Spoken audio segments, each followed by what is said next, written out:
Chapter 8 Obliviousness. I was now 6. My day-to-day life hadn't changed much. Mornings, I worked on my sword training. In the afternoon, if I had time, I'd do some field work, or practice magic under the tree on the hill. Recently, I'd been experimenting with ways to augment my swordsmanship with magic. I'd use a gust of wind to accelerate my sword swing, create a shock wave to quickly turn myself around, turn the ground to mud under an opponent's feet and mire them in place, and the like. Some people might think that my swordplay wasn't improving, since I was spending all my time on these little tricks, but I didn't agree. There were two ways to get better at fighting games. Keep practicing to improve, or find a different way to beat your opponent with your inferior skills. Right now, I was only thinking of the latter. Defeating Paul was the challenge at hand. Paul was a tough guy. He might have a ways to go in the parenting department, but as a swordsman, he was first-rate.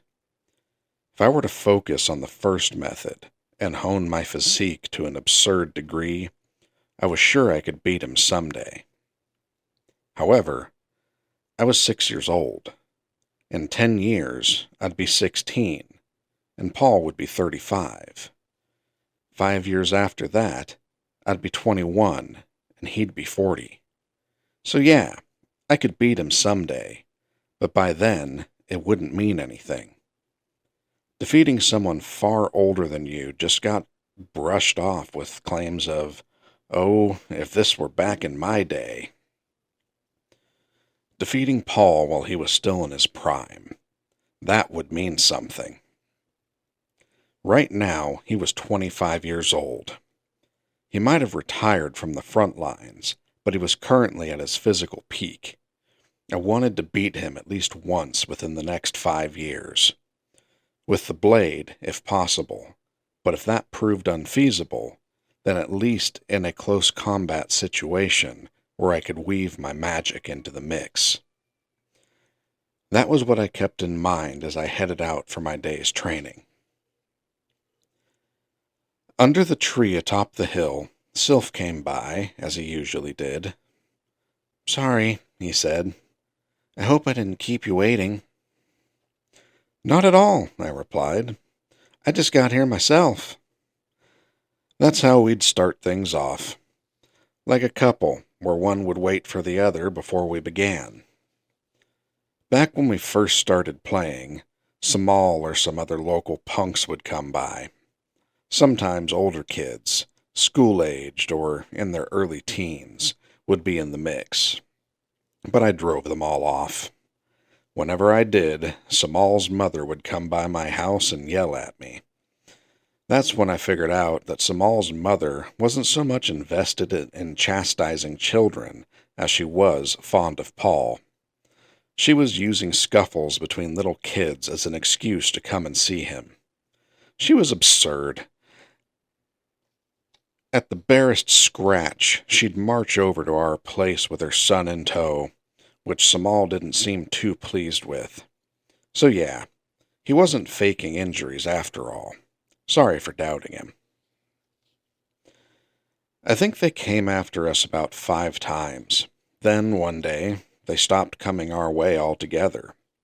Occasionally, we'd catch sight of them playing off in the distance, or we'd pass each other by, but neither side ever said anything.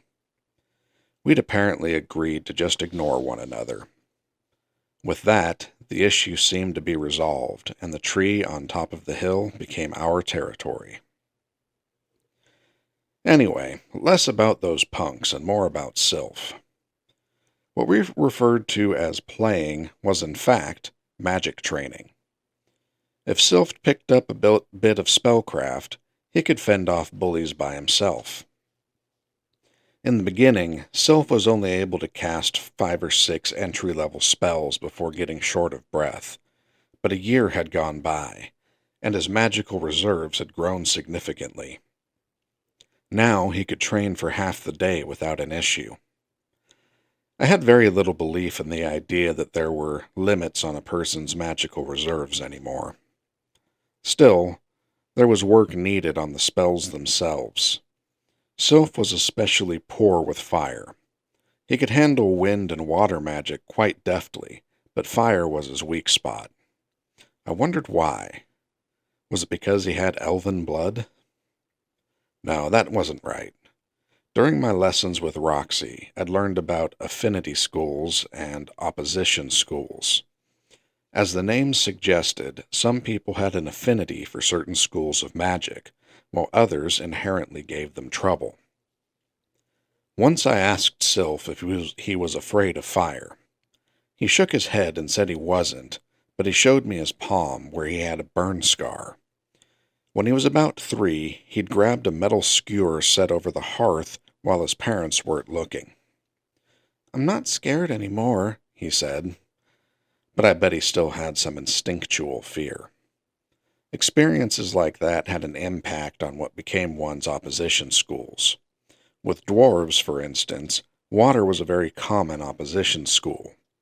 Dwarves lived close to the mountains and spent their childhoods playing in the dirt before following in their parents' footprints by learning blacksmithing or mining and the like, which made them naturally more adept with earth and fire.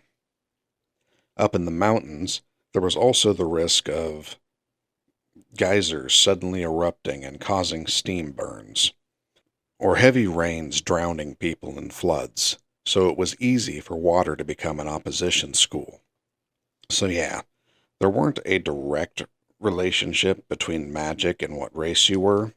It was more of an environmental thing.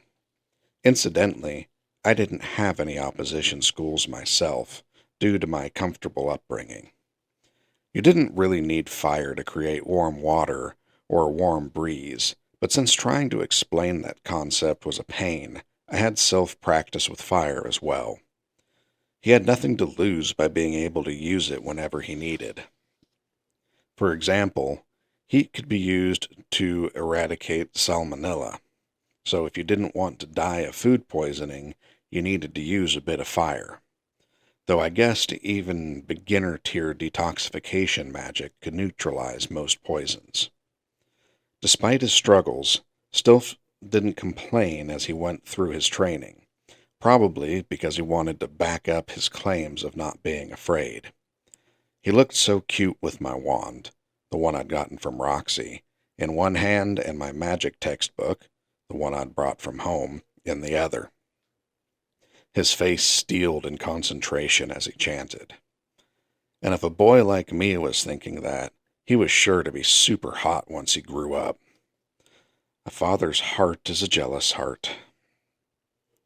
The words rang clearly in my head as if they'd been said aloud, but I quickly shook my head and banished the thought. This wasn't a matter of jealousy. Besides, his being good-looking was part of my plan. Operation Hot Friend Bait. "Hey, Rudy," Sylph said. "What's this word here?"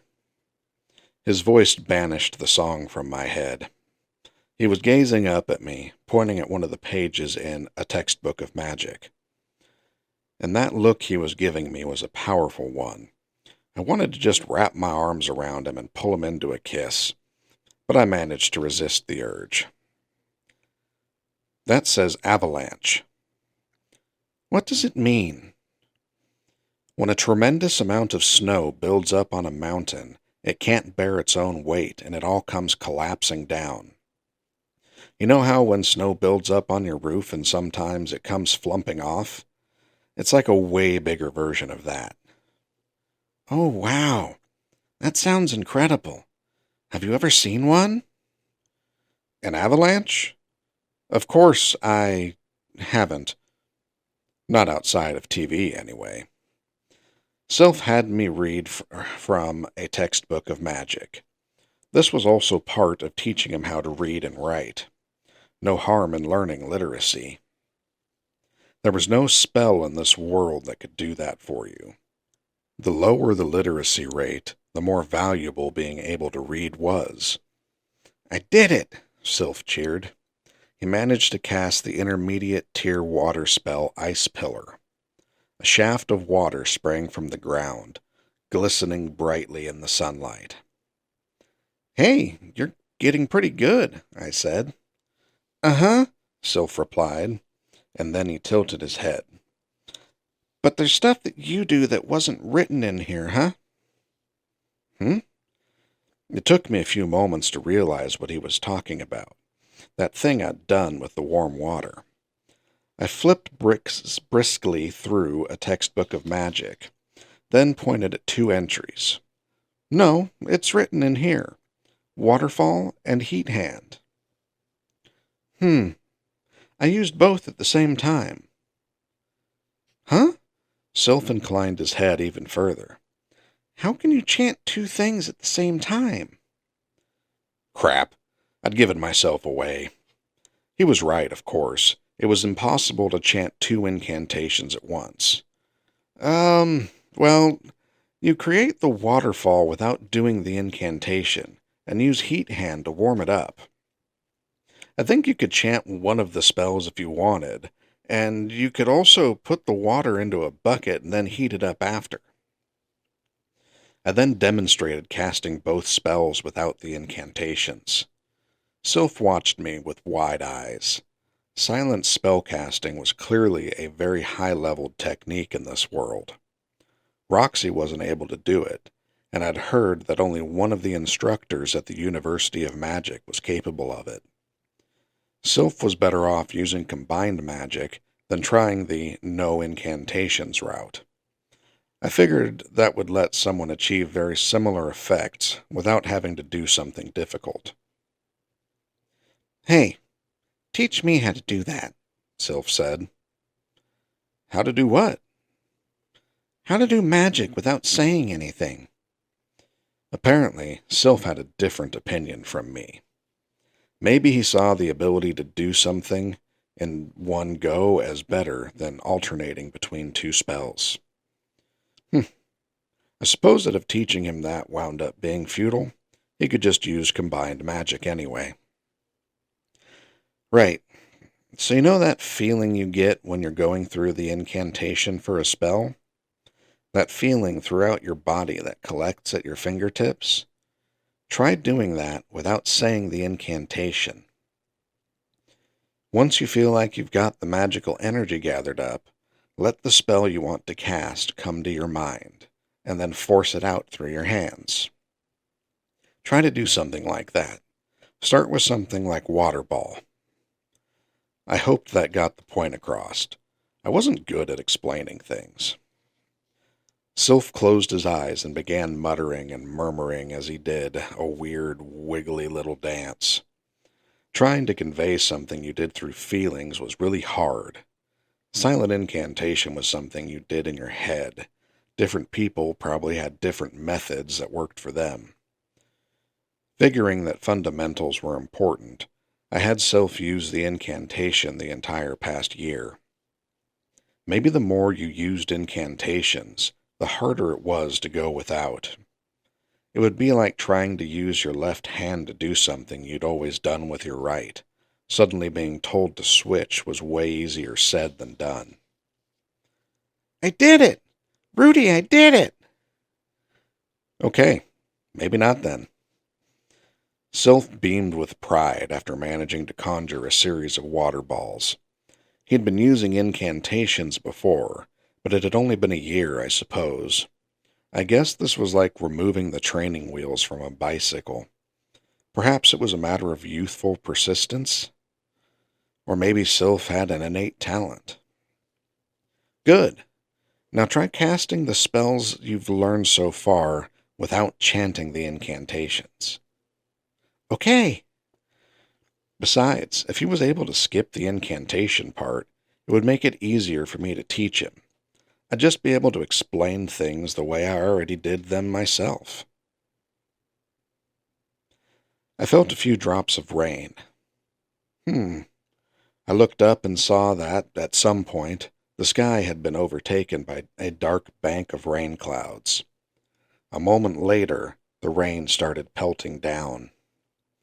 Normally, I watched the skies to make sure we'd be able to get home before it started raining. But today, I'd been distracted by Sylph's learning silent spellcasting, and I'd slipped up. "Oh, wow, this is some pretty bad rain," I said. "Rudy, I know you can make it rain, but can you also make it stop?" "I can, but we're already soaking wet, and without rain, the crops aren't going to grow. I make a point not to mess with the weather unless it's going to cause problems."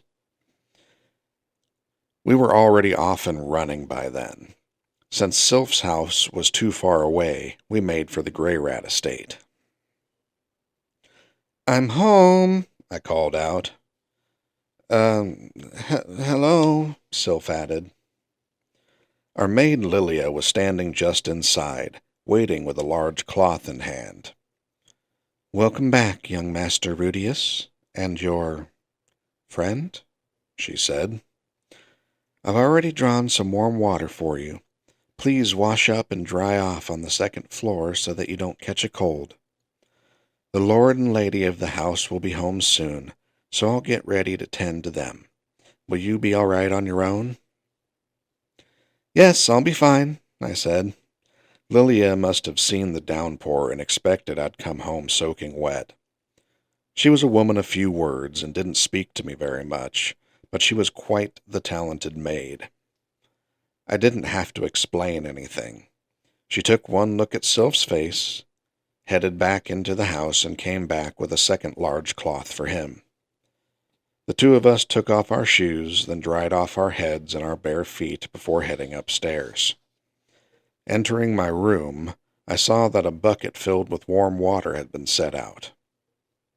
In this world, we didn't have showers or bathtubs even, so this was how we cleaned up. According to Roxy, there were hot springs where people could bathe, but as someone who wasn't fond of bathing in the first place, this method was fine by me. I undressed until I was fully naked, and then saw Sylph fidgeting awkwardly, his face blushing bright red. "What's the matter?" I asked. "You need to get out of your clothes or you'll catch a cold." "Huh? Oh, yeah." But still he didn't move. Was he shy about getting naked in front of someone? Or maybe he'd never undressed himself before. I mean, he was only 6. "Here," I said, "lift up both your hands." Okay." I helped Sylph lift his hands overhead, then peeled off his sopping wet coat, exposing his stark white skin, along with his lack of muscular definition. I reached for his lower garments next, but he grabbed hold of my arm. "No, not that," he muttered. Was he embarrassed about me seeing him? I was like that, too, when I was little. Back in kindergarten, we'd have to get naked and shower when it was time to swim in the pool, but it was always a little awkward being exposed to people in the same age bracket. In any case, Sylph's hand was freezing. He really was going to catch a cold if we didn't hurry. I grabbed his trousers and forcefully pulled them down. "Hey, stop it!" he squeaked, hitting me on the head as I took hold of his baggy children's underpants. I looked up, and he was gazing fixedly down at me, tears in his eyes. "I promise I'm not going to laugh," I assured him. "That's not—" He was being quite obstinate. In all the time I'd known him, Sylph had never so staunchly refused to do something. I was a little shocked. Did elves maybe have some rule about not being seen naked? If that was the case, trying to forcibly strip him was a bad call. All right, I said. "Just make sure to change after we're done. Wet underpants are pretty gross, and once they get cold, you'll wind up with stomach problems." I removed my hands, and Sylph gave me a teary-eyed nod. He was so cute. I wanted to get even closer to this adorable boy. And as I thought that, my mischievous streak suddenly sprang to the fore. After all, it was hardly fair that I was the only one naked. "Gotcha!" I snatched hold of his underwear with my hands, then yanked them down in one fell swoop. Come to me, Zenra pendulum. Sylph shrieked. A moment later, he squatted and curled up into himself to hide his body from sight. But in that moment, what flashed before my eyes was not the pure short sword to which I'd grown recently accustomed, nor, naturally, was it a dark blade bearing ominous sigils. No, what was there, rather, what wasn't there, was, well, replaced by something that shouldn't have been there. It was something I'd seen many times over in my past life on my computer monitor. Sometimes it was covered with a pixelated mosaic, other times it was uncensored. I'd stare, always thinking about how much I wanted to lick and be there in the real thing someday. My dark lust inevitably causing my white cannon to hit the mark on a handful of stressed tissues. One of those, that's what Sylph had. He was a she. My vision went white. What I'd just done was not okay at all. Rudius, what are you doing? I came to my senses to see Paul standing there. When had he gotten home? Had he come into the room because he'd heard Sylph cry out? I stood petrified. Paul did likewise. There was Sylph, hunched and curled up, naked and sobbing. There I was, also naked, with her underpants clutched in my hand. There was no way talking my way out of this one. It was raining just outside, but it sounded so very far away. Paul. I came home after work to find my son assaulting the young girl that he always liked spending time with. I wanted to tear into him on the spot, but I managed to stay level. Maybe this was another case where there were circumstances I wasn't aware of. I didn't want to repeat my previous failure. For now, I decided to put the sobbing girl into the care of my wife and the maid while I helped my son clean up and dry off. Why were you doing something like that? I asked. I'm sorry. When I'd scolded him a year earlier, he seemed completely unwilling to apologize. But now the apology came right out, and he turned meek, shriveling up like sautéed spinach. I asked you for a reason, I said. Well, they were soaking wet. I figured I should take them off. But she didn't like that, did she? No. I told you to be nice to girls, didn't I? You did. I'm sorry. Rudius had no excuse for himself. I'd wondered if I'd been the same at his age. I felt like whatever I might have said would have been full of buts and yeses. I'd had an excuse for everything when I was a kid. My son was more honest than most. Well, I suppose that, at your age, it's natural to want to pick up on girls. But you can't do that. I know. I'm sorry. I won't do it again. Something about seeing my boy who so utterly dejected made me feel guilty. That fondness for women came from me. When I was little, I was full of youth for vigor and virility, and incessantly chased after cute girls who caught my eye. I managed to keep myself more subdued these days, but I really couldn't restrain myself in the past. Maybe I'd passed that on to my son. Of course, an intellectual boy like him would struggle with these instincts. How hadn't I noticed it? But no, this wasn't the time to sympathize with him. I needed to give him proper guidance based on my experiences. Don't apologize to me, I said. You need to apologize to Sylphiette, right? Is Sylphiette going to forgive me? You don't apologize just because you hope to be forgiven right away. At this, my boy looked even more despondent. In hindsight, it was clear he'd been infatuated with the girl from the very beginning. The whole fuss from a year ago was because he'd decided to protect her, and all he'd gotten for it was a smack from his old man. Even after that, they'd played together almost every day, my son protecting her from the other kids. He had to keep up with both sword and magic training, but still made as much time for her as he could. He was so close to her that I think he even offered to give her his wand and magic textbook, which he valued more than anything. I understood why he was feeling so glum at the idea she might hate him now. I'd dealt with similar rejection in my day. "Hey, it'll be all right," I said. "If you've never been mean to her before this, and if your apology comes from the heart, I'm sure she'll forgive you." My son's face brightened at that, if only a tiny bit. He was a smart kid.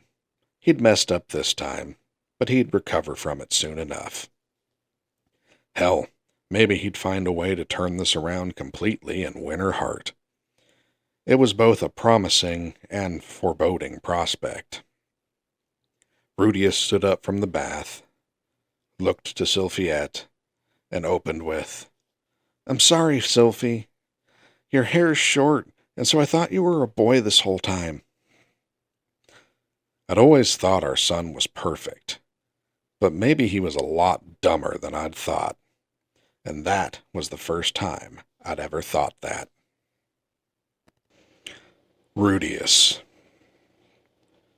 After a lot of apologies, compliments, and reassurances, I got her to forgive me somehow. Since it turned out Sylph was a girl, I figured I'd call her Sylphie from now on. Apparently her full name was Sylphiette. Paul looked at me as if he were dumbfounded by how I ever mistook such a cute little thing for a boy. But I'd never expected Sylphie would actually turn out to be a girl. I suppose it really wasn't my fault. When we first met, her hair was shorter than mine. Like, not cut fashionably short or anything, but also not so short that she looked like a monk or something. She also never dressed in anything that looked like girls' clothing, just a plain shirt and trousers. If she'd worn a skirt, I wouldn't have made that mistake. Okay, I needed to calm down and think. She'd been getting bullied because of the color of her hair. Maybe that's why she cut it so short, so it wouldn't stand out as much. And if bullies came after her, her only option was to run as fast as she could, which would explain why she wore trousers instead of a skirt.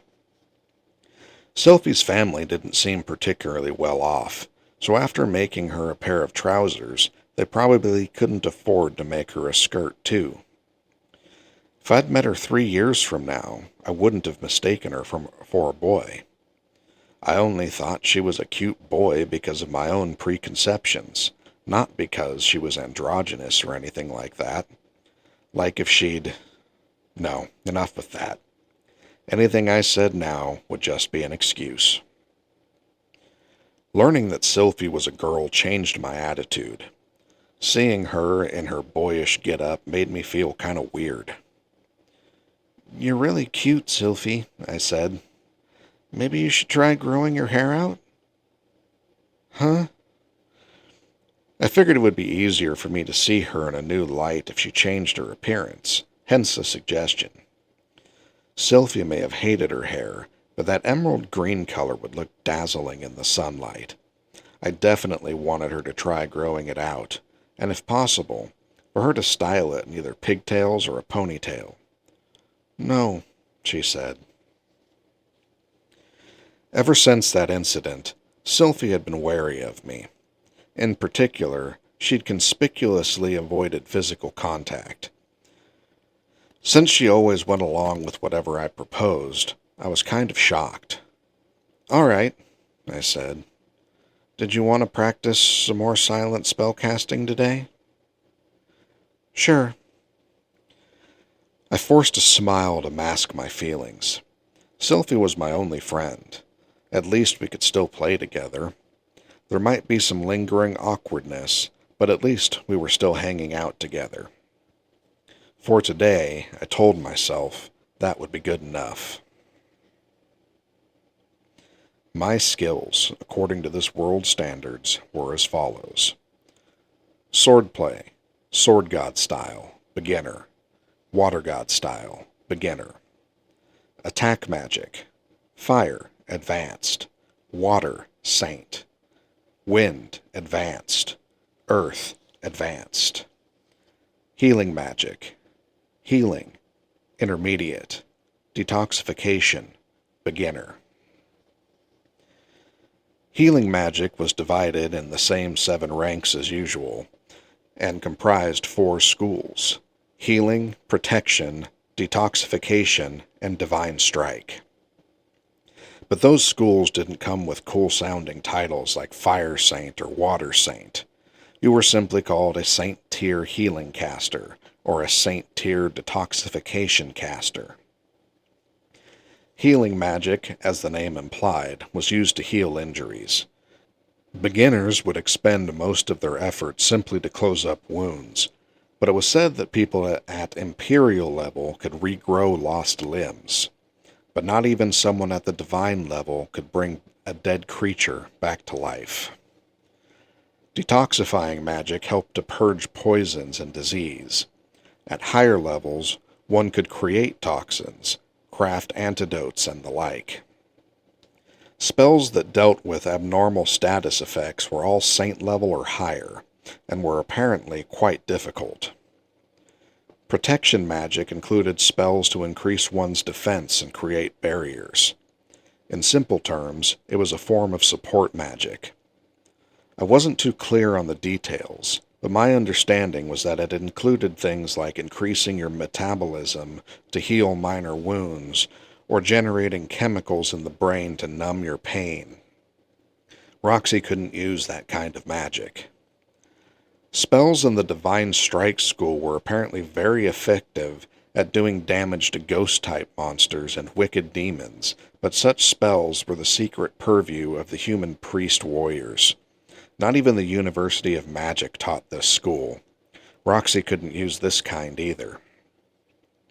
I'd never seen a ghost before, but apparently they existed in this world. It was rather inconvenient that you couldn't silently cast a spell without understanding the theory behind it. Elemental attack magic, for instance, worked on scientific principles. I wasn't sure what principles, if any, applied to other spell types.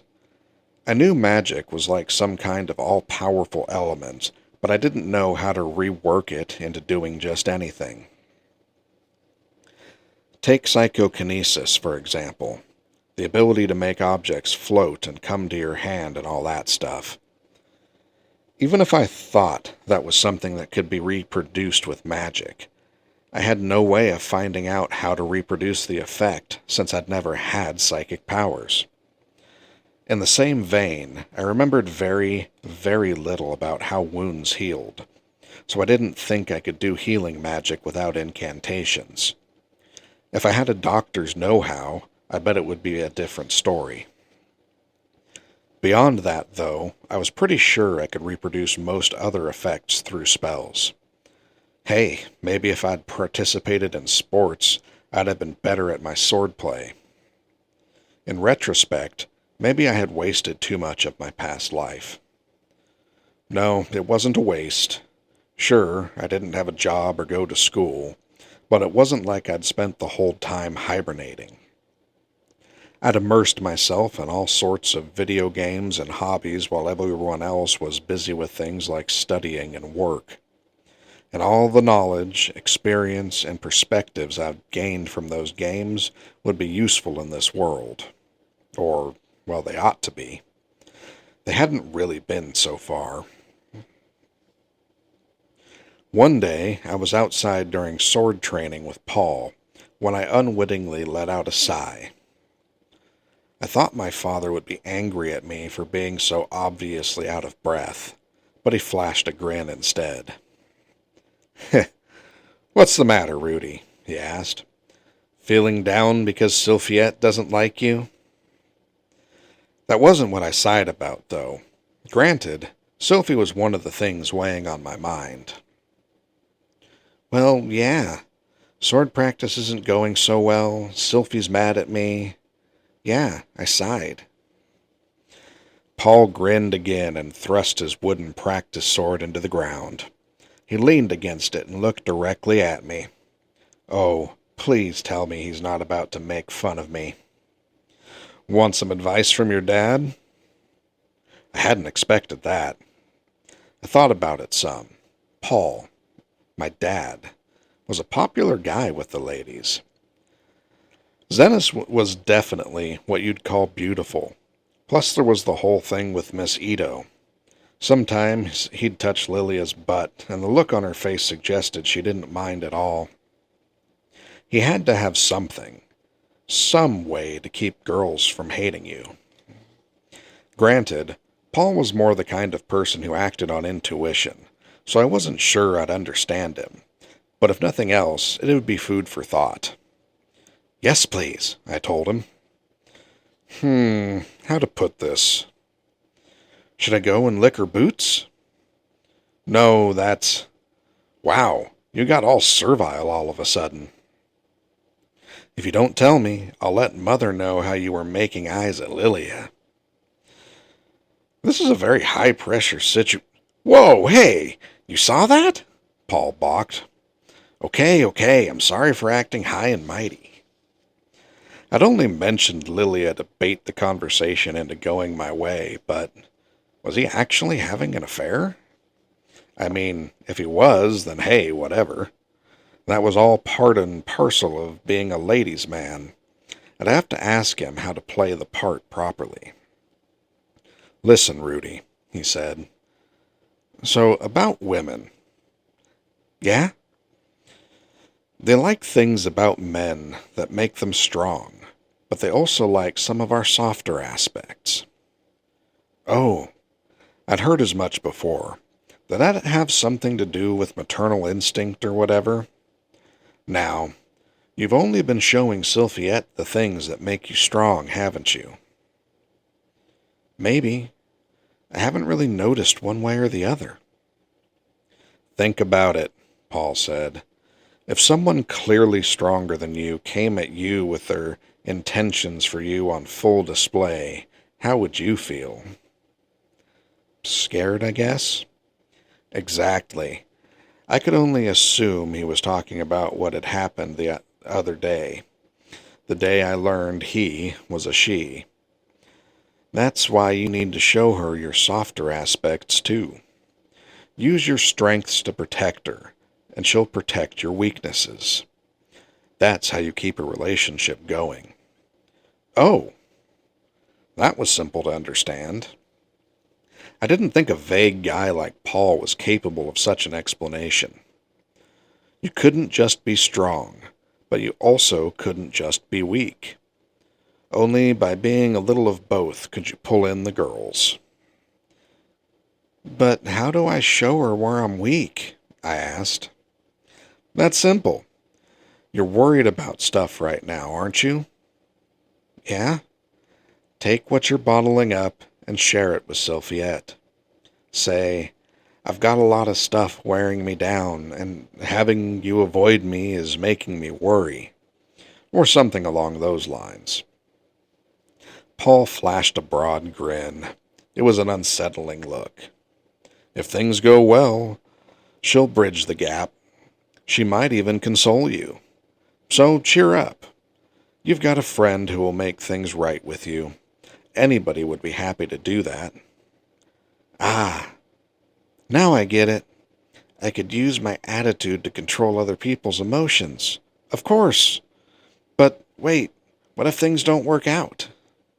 If that happens, come to me. I'll teach you what to do next. Wait, was this a multi-stage plan? This guy was a total schemer. Okay, I get it. Anyway, I'll be back. Good luck, Paul said, with a wave of his hand. Unable to wait any longer, I dashed off. As I left, I could have sworn I heard him say one final thing. What the hell did I just teach my 6-year-old son? I got to our spot under the tree earlier than usual, so Sylphie hadn't shown up yet. I'd brought my wooden practice sword, as always, but I hadn't cleaned up before heading out like I usually did, so I was all sweaty. What should I do? There was nothing to be done, really. Times like this, I just had to do mental exercises. I swung my sword around as I ran through some simulations in my head. I'd shown her my strengths, now I had to show her my weaknesses. Weakness. How was I supposed to do that again? Ah, right, let her see that I was feeling down. But how? When was the right time? Should I just come out with it right away? That seemed like it'd be weird. Should I try to work it into the flow of conversation? Could I do that, though? No, I would. Caught up with thinking about this while idly swinging my sword, I must have loosened my grip, because the sword slipped right out of my hand. Whoops! I followed its path as it skittered along the ground, landing right at Sylphie's feet. My mind went completely blank. Crap! What should I do? What should I say? What's the matter, Rudy? Sylphie was staring at me, her eyes wide. What was the matter? Was it because I'd shown up super early? Well, you're really cute, and I wanted to see you, but, no, not that. The sweat. Huh? Sweat? What do you mean? I approached, causing her to flinch and recoil. As usual, she wouldn't let me get within a certain distance of her. It was like we were at the same poles of two different magnets. Sweat dripped from my forehead. My breathing leveled out. Good.